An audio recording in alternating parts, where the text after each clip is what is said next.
Shalom saudara-saudara yang terkasih dalam Tuhan Yesus Kristus, selamat pagi. Renungan kita pada hari ini diambil dari Amsal pasal yang ke-11 ayat 17. Judul renungan kita pada hari ini adalah murah hati atau kejam. Dahulu saya agak malas mengenakan jas hujan ketika berkendara dalam kondisi hujan, kecuali hujan ini cukup lebat. Saya akan bertahan dengan prinsip tersebut. Sampai suatu saat ketika saya menyadari bahwa tindakan tersebut kurang tepat. Ya, sebenarnya dengan berkendara menembus hujan tanpa mengenakan jas hujan, berarti saya sedang menyiksa diri saya sendiri. Saya sedang membiarkan tubuh saya lebih rentan terhadap penyakit karena hujan yang langsung menerpa tubuh saya. Akhirnya saya pun mulai belajar untuk mengubah kebiasaan tersebut setelah menyadari kekeliruan saya. Menurut Salomo, penilaian apakah seorang murah hati atau kejam sangat sederhana, yakni dengan melihat cara orang tersebut memperlakukan dirinya dalam kehidupan sehari-hari. Ketika seorang membiasakan sarapan sebelum beraktivitas pagi, orang itu sedang berbuat baik terhadap dirinya dengan memberikan asupan makanan bergizi. Begitu pula ketika ia sedang dalam kondisi kurang fit atau lelah, lalu memberi waktu istirahat buat tubuhnya. Dia pun sedang berbuat baik terhadap dirinya. Selain dua contoh di atas, kita tentu dapat menambahkan contoh lainnya menurut pengalaman pribadi kita. Allah menghendaki agar kita sebagai orang percaya semakin cakap dalam mengasihi dan mempedulikan diri sendiri, sebagai wujud nyata dari menghargai tubuh sebagai bait Roh Kudus. Bagaimana dengan kecenderungan sikap dan perilaku kita terhadap diri sendiri? Sudahkah kita bermurah hati terhadap diri sendiri, supaya dalam kondisi tubuh yang baik dan sehat dapat kita pergunakan untuk memuliakan Tuhan? Orang yang bermurah hati kepada dirinya sebenarnya dia sedang mengasihi Allah yang menciptakan tubuhnya. Jujur dilepaskan oleh kebenarannya, tetapi pengkhianat tertangkap oleh hawa nafsunya. Nah, mari kita baca bersama-sama Amsal 11 ayat 1 sampai yang ke-11. Neraca serong adalah kekejian bagi Tuhan, tetapi ia berkenan pada batu timbangan yang tepat. Jikalau keangkuhan tiba juga cemooh, tetapi hikmat ada pada orang yang rendah hati. Orang yang jujur dipimpin oleh ketulusannya, tetapi pengkhianat dirusak oleh kecurangannya. Pada hari kemurkaan, harta tidak berguna, tetapi kebenaran melepaskan orang dari maut. Jalan orang saleh diratakan oleh kebenarannya, tetapi orang fasik jatuh karena kefasikannya. Orang yang jujur dilepaskan oleh karena kebenarannya, tetapi pengkhianat tertangkap oleh hawa nafsunya. Pengharapan orang fasik gagal pada kematiannya, dan harapan orang jahat menjadi sia-sia. Orang benar diselamatkan dari kesukaran, lalu orang fasik menggantikannya. Dengan mulutnya orang fasik membinasakan sesama manusia, tetapi orang benar diselamatkan oleh pengetahuan. Bila orang benar mujur, beria-rialah kota, dan bila orang fasik binasa, gemuruhlah sorak-sorai. Berkat orang jujur memperkembangkan kota, tetapi mulut orang fasik meruntuhkannya. Nah, hari ini slide ini yang pertama kali membahas akibat orang mau cepat kaya ya. Nah, apa akibatnya kalau orang mau cepat kaya? Akibatnya adalah orang itu akan menggunakan segala cara, termasuk cara yang licik sekalipun. Yang dikatakan di sini diilustrasikan dengan neraca serong. Permasalahannya adalah cara yang licik ini sama sekali tidak berkenan di hadapan Tuhan. Ya.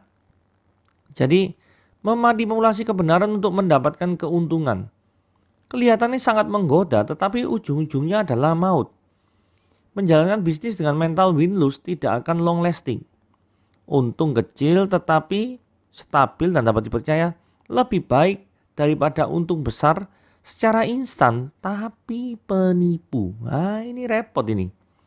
Jadi menjalankan bisnis dengan mental win-lose itu tidak akan long lasting. Mungkin ada saatnya di mana Anda menang, tapi jangan pernah berpikir pihak yang kalah itu akan diam saja mulutnya.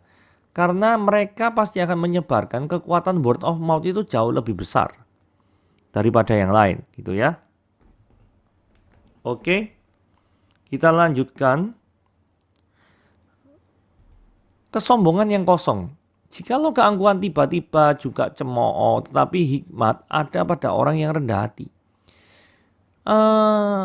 Agak aneh sih, keangkuhan tiba-tiba juga cemooh. Ini maksudnya apa ya? Maksudnya gini ya, pada dasarnya tuh tidak pernah ada orang itu yang suka pada orang yang sombong. Prinsipnya demikian. Jadi kesombongan itu akan memicu cemoohan, gitu ya. Tetapi kerendahan hati itu memicu pujian dan orang yang rendah hati dikatakan padanya ada hikmat. Ini yang penting. Jadi kalau dipadankan maka pada orang sombong padanya ada kebodohan sebagai lawan daripada hikmat. Jadi orang yang rendah hati itu pasti orang itu berhikmat. Mengapa kok orang rendah hati itu berhikmat? Karena dia tahu kemampuan yang dia miliki itu dari siapa. Bukan dari dirinya sendiri, tetapi oleh Tuhan yang memberikan kemampuan dan kekuatan sehingga dia menjadi seperti hari ini, sukses sekarang seperti ini. Sehingga orang yang menyadari bahwa segala kekuatan, segala kenikmatan hidup itu berasal dari Tuhan, maka orang itu akan rendah hati. Karena kontribusi apa yang bisa dibanggakan oleh orang tersebut? Tidak ada. Tetapi orang yang tidak mengenal Tuhan, itu orang itu sombong dan berpikir bahwa dirinya itu mampu menaklukkan segala sesuatu. Tetapi ingatlah, tidak ada orang di dunia ini yang suka terhadap orang yang sombong, gitu ya. Dipimpin oleh apakah diri kita? Jadi begini ya, orang yang jujur dipimpin oleh ketulusannya. Tetapi pengkhianat dirusak oleh kecurangannya.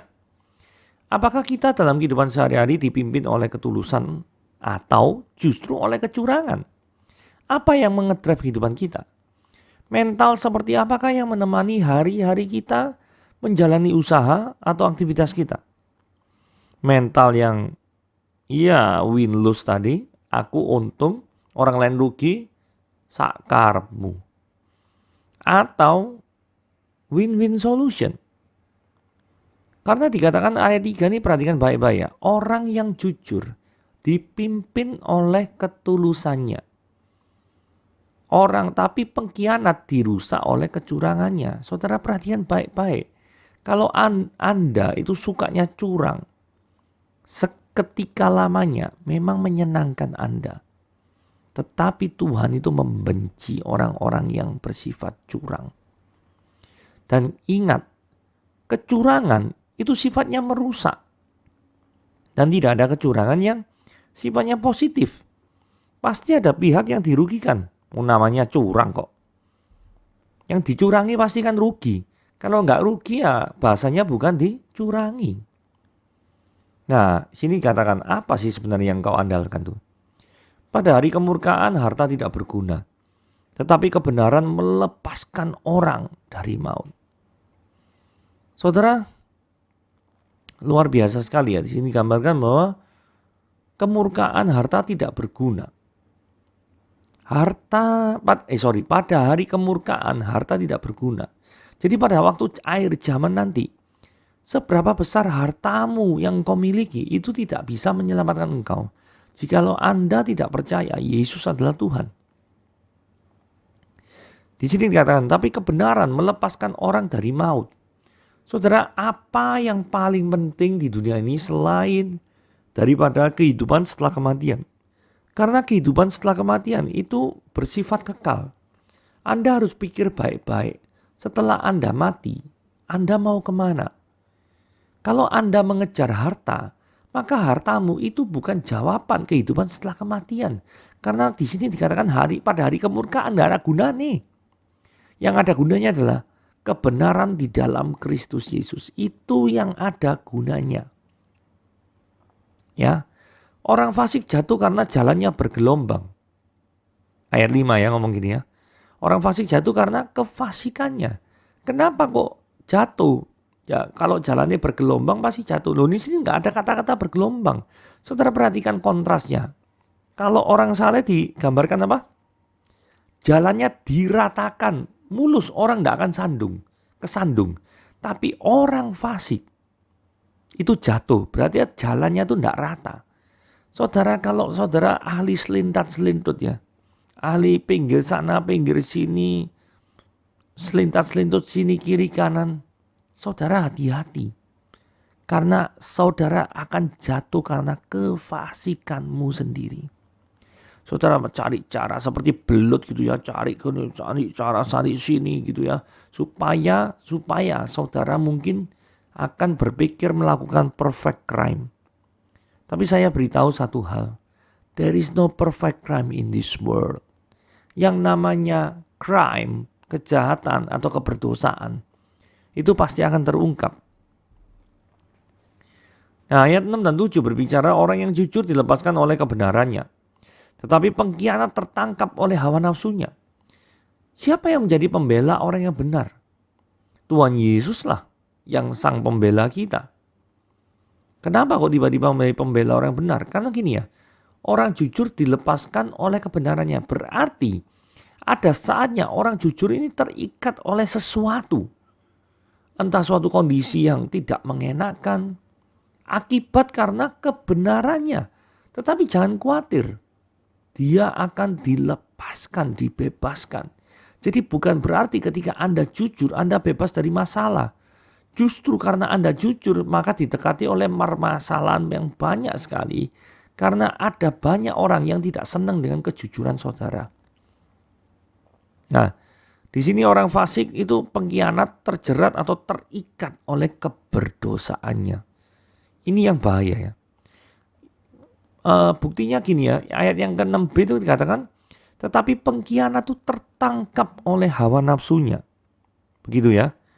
Apa yang jadi harapan dari orang jahat? Muda foya-foya, tua kaya raya, mati masuk surga. Kira-kira begitu? Ya. Mungkin ada banyak orang yang berpikiran seperti itu. Jadi dikatakan ayat 7 dikatakan, perhatikan baik-baik ya. Pengharapan orang fasik. Ya itu tadi yang diharapkan orang fasik itu, muda foya-foya, tua kaya raya, mati masuk surga. Enak sekali gitu ya. Tapi sayangnya pengharapan orang fasik yang mau mencari enaknya sendiri dengan menghalalkan segala cara dan tidak memuliakan Tuhan dan hanya memperhatikan dirinya sendiri, itu yang membuat orang itu menjadi sia-sia. Gagal. Pengharapannya itu nggak make sense gitu loh. Jadi ketika orang fasik itu meninggal tanpa Kristus, maka pengharapan seperti slogan di atas akan terasa sia-sia. Nah, ini orang benar diselamatkan dari kesukaran lalu orang fasik menggantikannya. Dari ayat 8 secara implisit ketika hidup kita benar, maka itu tidak menjamin kita bebas dari kesukaran. Tetapi janji Tuhan mengatakan bahwa ada jalan keluar ketika orang benar mengalami kesukaran. Bahkan tempatnya nanti dibalikan ke orang fasik. Kelihatannya orang fasik yang membuat orang benar ini hidupnya susah ya. Sehingga di sini berlaku hukum tabur tuai. Tahu kok bisa tabur tuai? Ya iya. Karena orang yang jahat itu menyebabkan orang benar itu hidup dalam kesukaran, maka kesukaran yang dialami orang benar itu nanti juga dialami oleh orang fasik. Karena dikatakan dalam ayat yang ke-8b, orang fasik menggantikannya. Nanti kondisinya dibalik sama Tuhan. Ayat 9 mengatakan orang benar tidak akan kalah dengan orang fasik. Sekalipun mulut dari orang fasik bisa memutarbalikkan kata. Di sini dikatakan orang fasik membinasakan sesama manusia. Ngeri sekali. Dengan cara apa dia membinasakan? Apakah dengan bom atom, nuklir? Enggak. Tapi dengan mulutnya. Dengan mulut yang jahat saja, orang bisa binasa. Tetapi jangan khawatir. Orang benar itu diselamatkan oleh pengetahuan. Artinya, pengetahuan yang objektif itu akan mampu melepaskan orang benar dari jerat orang fasik yang mulutnya kurang ajar itu. Oke. Sekarang kita lanjut. Tidak pernah ada kefasikan yang sukses. Benar. Bila orang benar mujur, beria-rialah kota. Saudara, kalau Anda menjadi orang benar, Anda tuh kehadirannya tuh diinginkan. Sehingga dikatakan beria-rialah kota. Tapi bila orang fasik binasa, responnya sama juga. Sorak-sorai. Jadi keberadaan orang mujur diharapkan. Keberadaan orang fasik diharapkan juga, tapi diharapkan musnah. Ya. Berkat orang jujur memperkembangkan kota. Tetapi mulut orang fasik meruntuhkannya. Jadi kalau misalkan ada kota yang gak maju-maju, jangan-jangan loh ya, kota itu dipenuhi oleh orang fasik. yang menjalankan pemerintahannya dengan tidak benar di hadapan Tuhan. Saudara, jangan biarkan saudara digiurkan oleh uang, kekuasaan, kemewahan. Tetapi saudara adalah wakil Tuhan di dalam dunia ini untuk menjalankan suatu misi yang indah sekali, yaitu misi dilibatkan dalam pekerjaan Tuhan, memberitakan Injil kepada orang-orang yang kesusahan, yang tidak mengenal Yesus Kristus. Dipanggil untuk menjadi orang yang jujur, dipanggil untuk menjadi orang yang benar. Jikalau selama ini karakter Anda lebih mirip dengan orang fasik, bertobatlah. Anda belum terlambat sebelum kedatangan Tuhan Yesus yang kedua kali. Ini adalah renungan kita pada hari ini. Tuhan Yesus memberkati.